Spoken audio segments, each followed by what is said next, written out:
I'm having a really hard time with one word. Patriarchy. I probably get canceled for this one. There's a lot of talk about how horrible men are. And I think it's really hurting women. And I think it's time, because we all are talking about taking back our power. And I think it's time that women really, really sink in to what power means, not in relation to a man, because it's just hurting us. And when I think of a woman in power, I think of the queen on her throne, or the wise woman. And often a wise woman is seen as a bitch. And so there's these words that we're throwing around in this world. Patriarchy, down with the patriarchy. Toxic masculinity. Toxic masculinity. And women are bitchy, and they're bitches when they step into their power. And I have this vision of a woman going to work looking like a man, working like a man. And I don't blame any of us for feeling that way, because this has been going on a lot longer than us. But when we don't give men permission to just be who they are, we never, ever figure out who we are. And so I would like to talk about really,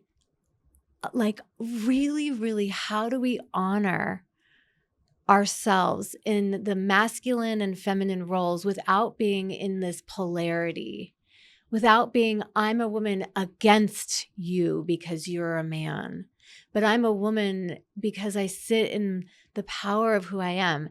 Are you going to cry or laugh? This is so fucking hot. Keep going. Okay, that threw me. Well, this throws me. I thought we were talking about love. I'm like, yeah, let's go. Let's get canceled. Let's do this. I mean, really, I've been really thinking about it, and I didn't even know this was popping out of my mouth. Wow, I didn't either. Let's go, sister. Yalla. I think it's time to release the masculine to be who they are, and to not live because of or in spite of or against a man, but to heal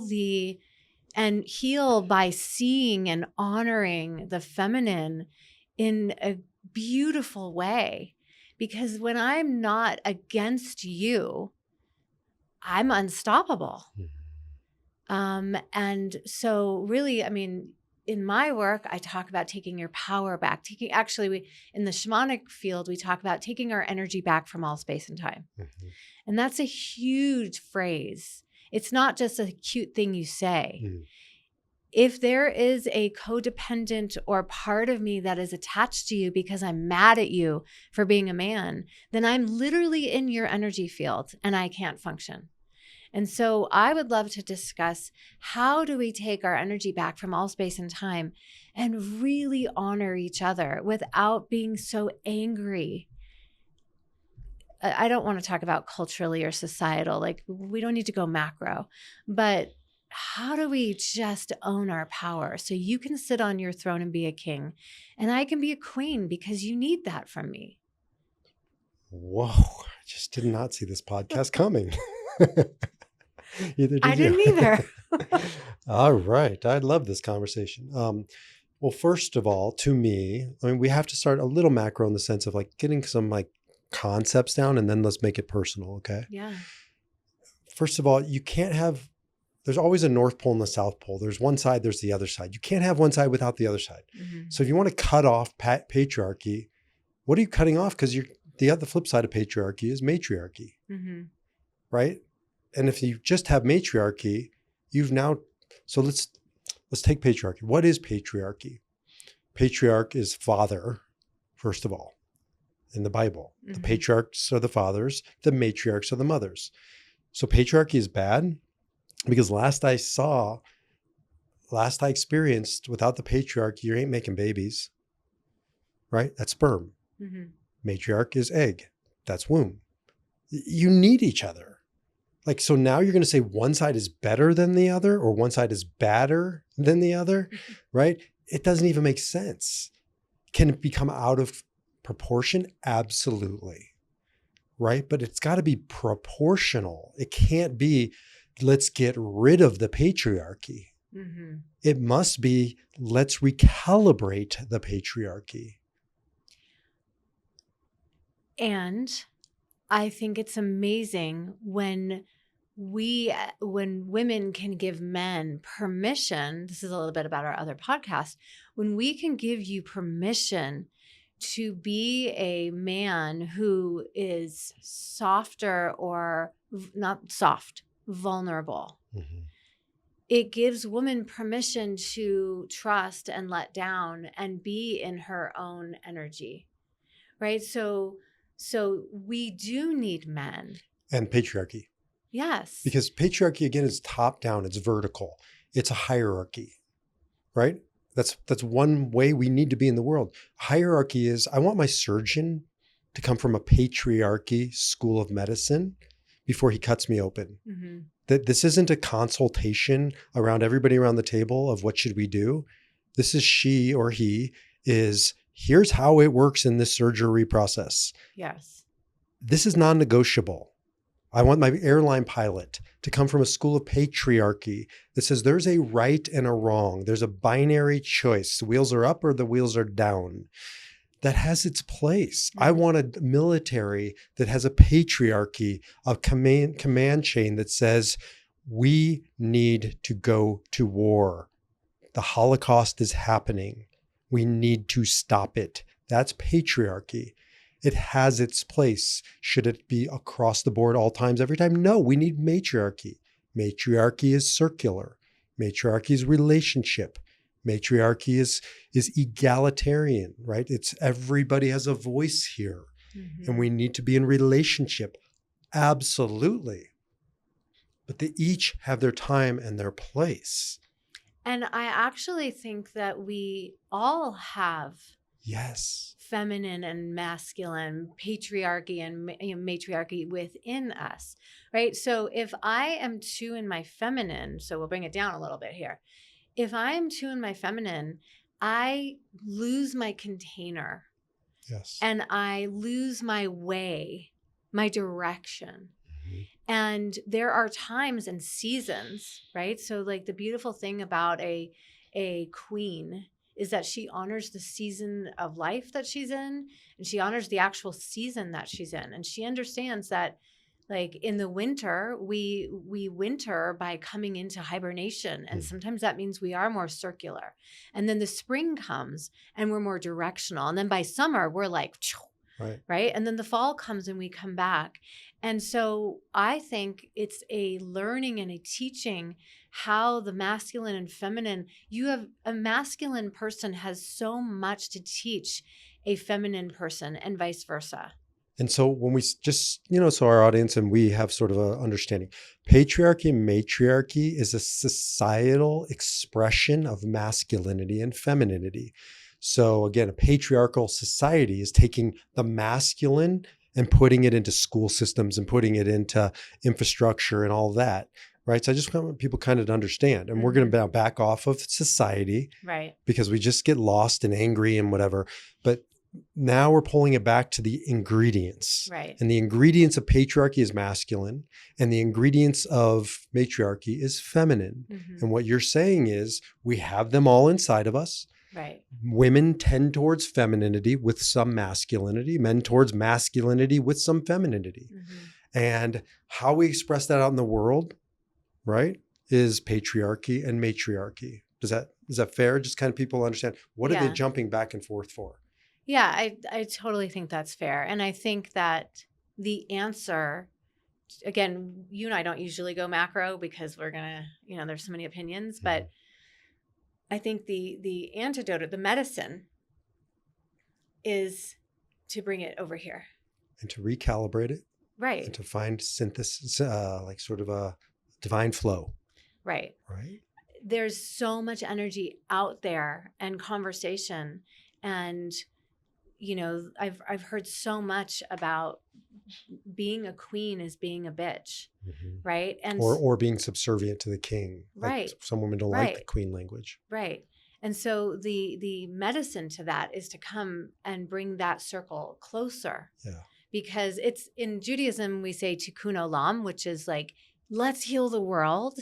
But the pathway to do that, like you said, the ingredients is right here, tikkun nefesh, which is healing your soul. Fix yourself, heal Right. your soul. Like look within. If you want to heal the macro, you have to be willing to come down into like, what is it in between the relationships that we have right now, the relationship with yourself and the relationship with the person you're in relationship to?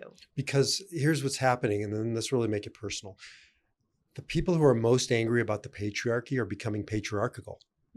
Right? They are instituting top down, my way or the highway. You're trying to get rid of patriarchy by becoming patriarchal, as opposed to embodying more matriarchy as a counterbalance. Bring more feminine to this masculine dominated society. Great. I'm all for that. I mean, yes, I think not everyone is for that, but I also think that it is coming down to looking at yourself. And, I think it was a couple years ago, I said to whoever would listen, I'm done working like a man.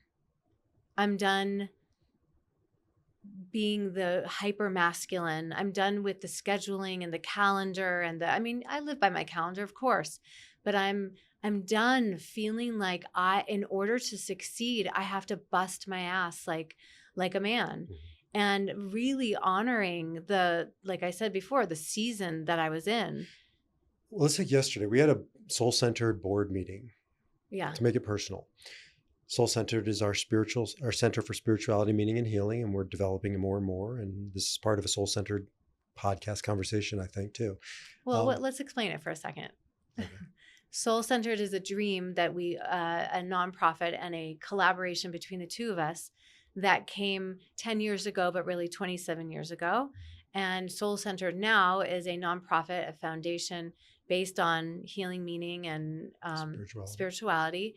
But it is a dream of creating different venues, but a sanctuary where people can come and heal and center themselves and experience spirituality. And that's all feminine, and that's all beautiful. That's all. We want to connect. We want to, these are feelings, and this is ideas, and that's all, right? And the masculine is the container. Right. And so now what we've said is it's time for the masculine, the patriarchy, like let's build a building. Right. That's very patriarchal. Like architecture is very patriarchal. Engineering is very patriarchal. So like we need patriarchy. We need masculine. We need container energy. But what happened in our board meeting yesterday is a perfect example. You have a board that's disproportionately male, and we end up doing things defaulting to more of a masculine patriarchal framework, which is there's a beginning, there's a middle, there's an end, there's an agenda, there's a PowerPoint, all great. And what you said was, and Mr. Masculine, we need matriarchy, we need feminine. And so we opened with the divine feminine. And you embodying that, she opened our minds and our hearts, more importantly, and set a tone of God and relationship. And wow, now you infused the feminine into the masculine, and it felt divine. Thank you.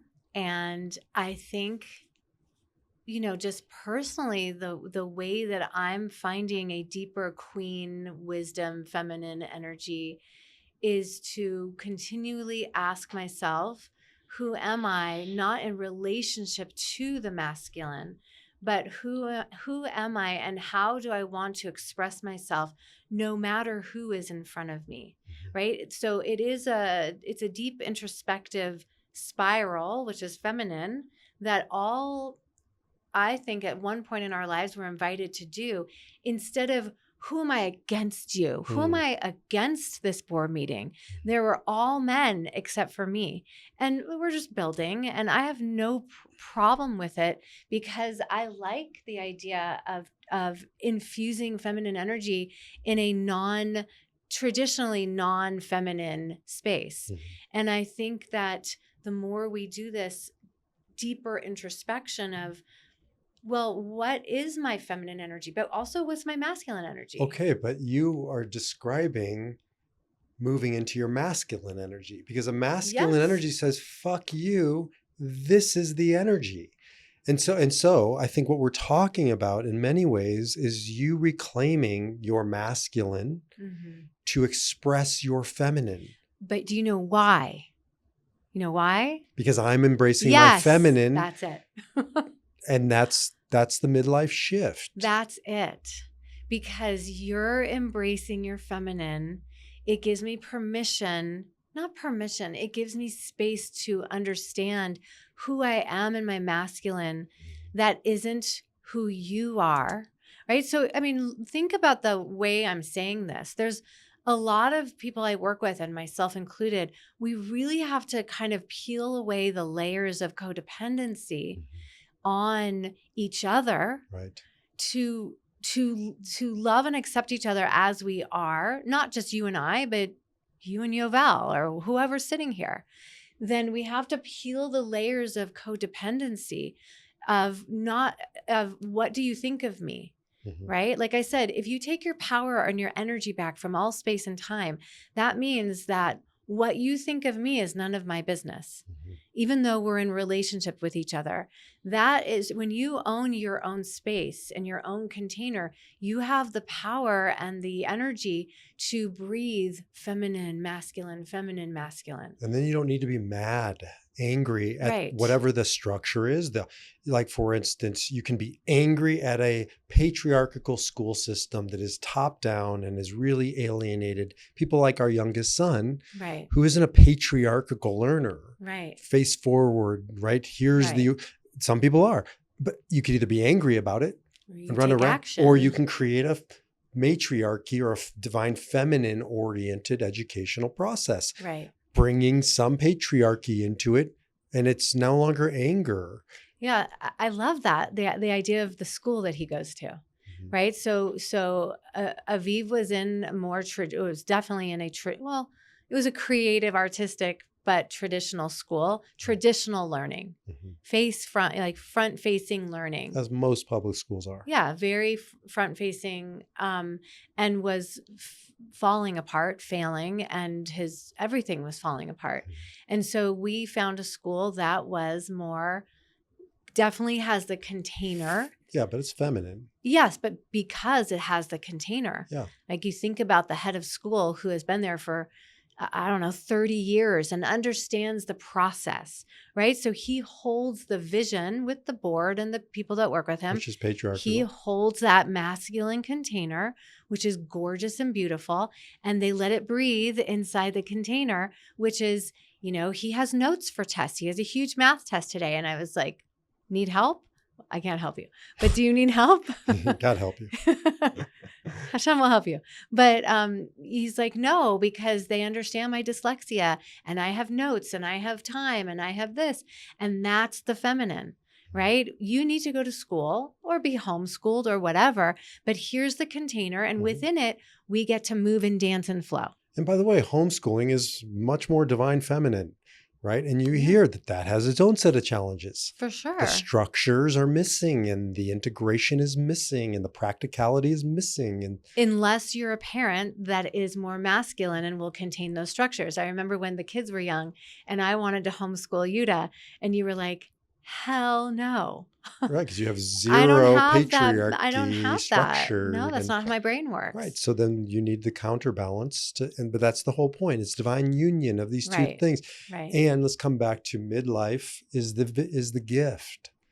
Because as a man, there's almost no shot as a bell curve. Like our youngest son is more on the divine feminine orientation. He just gets people, he gets relationships, he gets connection, right? But by and large, most men don't operate in that space. He's Enneagram 4. I know the Enneagram 4 men I know really are able to go there, but a lot of guys are not, like me, until a certain point in life. Right? When my testosterone drops, when life experience breaks me, and softens me and Right. opens me. And that's a stereotypical masculine male journey. And it happens somewhere north of 40, probably at this point in time, in my experience, more closer to 50. And I can finally feel the feminine and the value of the feminine in a way I never could before. So, I mean, I know the answer to this, but I'm curious if you would share what broke you to find, you don't have to share everything, but what broke you to find the heart and the emotions and the more feminine side of you, and what that feels like to express it in that Some way. of it is breaking, but some of it is not breaking. Some of it is, I think this is the gift of aging, right? I call it descending up. This is a concept that I use for aging. My physicality is descending, right? Gravity's taking its toll and things are falling out, and it's not, terrible, but it's part of the process. And either I can fight it and constantly try and prevent it or live like it's the morning of life, or I can say there's a gift in testosterone dropping. I tried testosterone replacement therapy for a while. I didn't like it. Why? Because for the first time in my life, I wasn't angry. And when I was taking testosterone, for me, this is not a medical directive or anything, just my lived experience, it was making me angry again. Mm-hmm. And I'd rather live with the consequences of having lower testosterone. They're still within healthy reason. My doctor said, you're on the borderline, so you can choose. And I said, I choose not to. Mm-hmm. I want my testosterone to be lower, so my ability to feel whatever's on the consequence of that is different. Estrogen rising as a man in the second half of life. I like this. I can feel, I can cry. I have cried more in the past year than I have in the past decade. Mm-hmm. I think I've cried more in the past day than I've cried in the past decade. And I feel powerful because there's a new set of power that's in that femininity, right? That relational, that connection. I went out to dinner last night with some friends, mostly men, and I had my arm around my friend most of the night. I think I even kissed him at one point on the cheek and told him I loved him because I love him. I just love my men. I could never have accessed this. Mm-hmm. So that's a part of it. Comfort my sexuality, right? No longer like this, like, what does it look like? So I don't give a fuck. Like, I love on men all day long because I'm so secure in what that is. It's an eros. It's a divine love. That's what it is. And I'm like, I love that. So that's a part of it, a maturation. I think another part of it is plant medicine. It has opened me in ways that very little else has. Softening me, allowing me to feel. I got off of antidepressants was a part of it. And I think those were numbing me. For sure. Maybe right for some people, not right for me. I didn't need antidepressants. I was just on them for like 17 years after my father's suicide, and just kind of a precaution. And then one thing led to another. And I think it just numbed me. So all those things add up to, I am at the crossroads of my heart, life, expressing and feeling and emoting and sharing and loving like nothing I've ever experienced. And I see that, obviously. And it makes me as a woman feel seen in a way that I haven't. Like, to have somebody, I think especially from, like past issues and childhood and all that stuff, to have somebody see me, and really look at me for who I am, not what I look like on the outside, but like really see me for who I am and see what I'm capable of. It's changed me, right? So that you call it feminine or masculine, it's just love. It's just I think the masculine part of me for a good 10 years or maybe even more decided that, rightly so, when I sink into the divine, the relationship with the divine, partly it's because I know she's always going to be there. She never leaves. She's magical to me. It's like, I don't know why I have this magical relationship with God. I didn't grow up with it. You're magic. I'm magical. We should send out those affirmations. But but part of it is just the necessity, of just feeling like I couldn't always trust people. So to deepen into my masculine and my feminine is to hear you, who knows me the best, reflect to me in a way that you've never reflected. And we have a pretty darn good marriage. But to see that from you, like to hear those words and then to see it in your actions, has been life-changing. It's changed me to be comfortable with my masculine and feminine. But I think it's what it's allowed you to do from my vantage point is to be true masculine. You're not bullshit masculine. When people out there, especially women, not only women, talk about the patriarchy, they're only talking about the shadow side. But the good side is that you build skyscrapers, and like I see you owning your power, taking your feminine out to the world in a masculine, healthy masculine, right? Which is, by the way, true. That's why there's no such thing as toxic masculine. That's like toxic love. It's not love. We're just using the word love and we're saying toxic. That's just shit. Dysfunctional. The toxic masculinity is shit. Masculinity, by definition, is good and it's constructive and it's building. And I see by me embracing my femininity, also for the record, we never say toxic femininity. So like, there's no such thing. When I'm embracing my femininity, it's allowing you to embrace your masculinity and to, as a boss, go out into the world and really like, this is who I am. This is why I'm here. Like it or not, boom. Yeah. Thank you. And I think that in you and I kind of deepening and opening and really understanding, we both have been working in these archetypes of king and queen and what that feels like and what that means. And I have these, because I do intuitive work, not only do I see the pain of, I'll back up. I've experienced a lot of forgiveness. And I think that in the ancestral world, we are a byproduct of where we have come from, unless we change that and become aware of it. And there's been a lot of anger in the world at our parents, not like yours and mine, but in general, there's a lot of like, I'm going to therapy because my mom and dad fucked me up.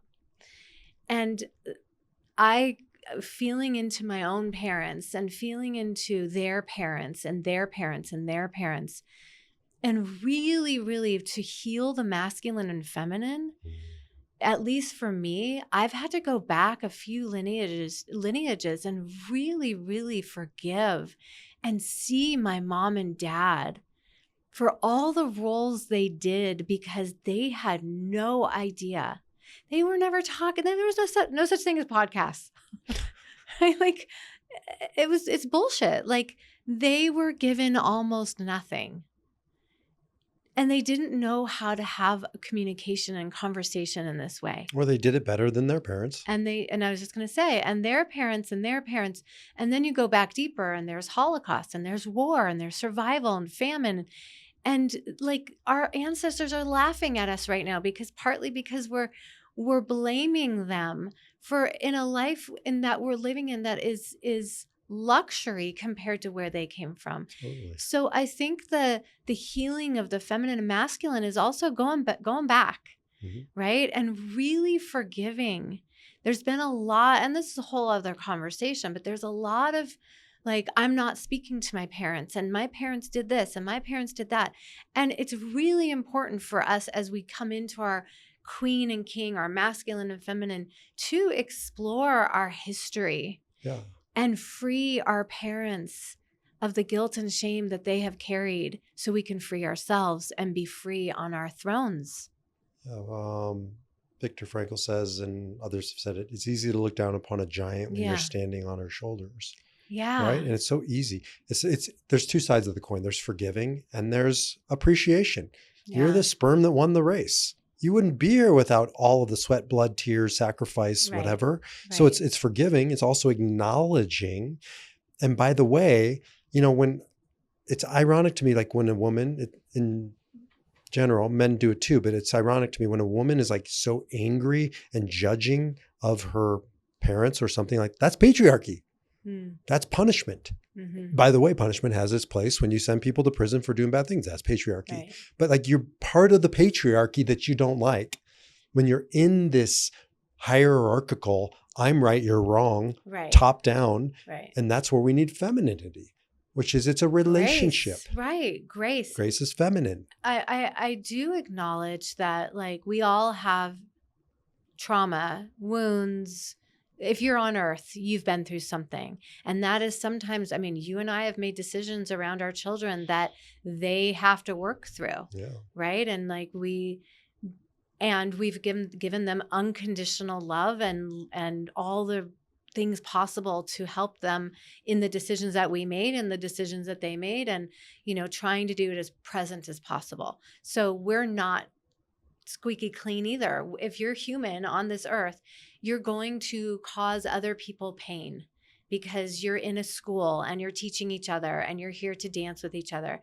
And that is part of this feminine masculine energy of, yes, look into your heart and the people around you and the way that you were brought up and who you are, but against somebody else or with different eyes. Right?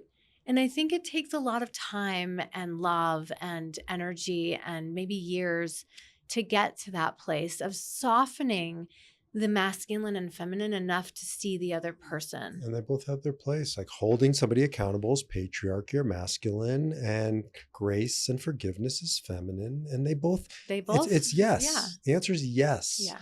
And that's what we're talking about. And especially midlife and onwards, can you start to embrace the opposite of what you have survived with? Right. And by the way, one of the things I love about you is, you know, yes, I am celebrating my lover, you know, masculine development work. There's the king, magician, warrior, lover. I'm a warrior. It's who I am. And I will not hide that. And I will not deny that. And I am that. And now I am also the lover. And it's not either or. It's both and. And I will be a warrior and I will be a lover. And you've never asked me to sacrifice the warrior, to emasculate the warrior, to hide the warrior. You've never rejected the warrior. What you've always said is, and bring the lover online too. Yeah, because it gives me the space to breathe when the warrior isn't just like 3 a.m. fucking out of when control. There's a noise downstairs. Of course, I send you. That's the deployment of the warrior. Of course. But energetically or emotionally, when the warrior, the hyper masculine, whatever you want to call it, is breathing too. I don't like breath. It's a problem because I breathe. Because I really don't like when you breathe. Keep this in mind. This is marital advice, Yavel. Don't breathe. Don't come too close. Hold your breath. Hold your breath. If you come any closer, you're gonna have to hold that breath. Or sleep in the other room. You get kicked out for breathing. Especially if one is in menopause, you must give her space and do not breathe on her when she's in menopause. Which is like years of not breathing. Okay, keep going. Okay, so the idea is, if the warrior has its time and place, like 3 a.m, right? We're getting a job. Of course, yeah.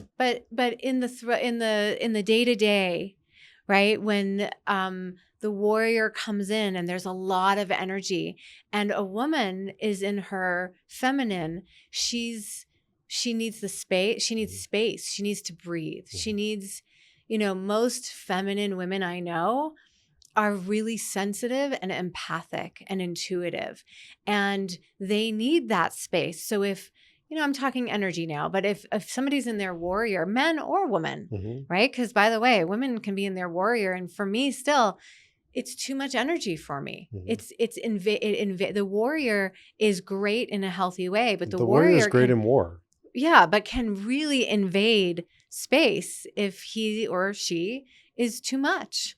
Right. And so I think that in our relationship, it's about like understanding that there are like the archetypes or the parts of us it's not linear. Yeah. It's letting the others breathe. And so that's the work that I'm doing. And I know, this is another podcast, but the king, magician, that's head, that's wisdom, that's knowing. The warrior, the lover, are the four primal, according to Jung, male archetypes. And what I've come to realize is to be a king sits above those three, which is really head, heart, and gut or action. And it is to know when to deploy which in which context. Right. And I just deployed the warrior, magician, warrior, magician. And now I'm, as a king, because I'm in my king phase, which energy needs to be deployed. And that's wisdom, that's intention. Yeah, you're using such masculine terms, right? Like, so the archetypes for women that I use, mother is the earth mother, the energy of taking care of everybody else, right? That's the king. No, because that's the queen is different.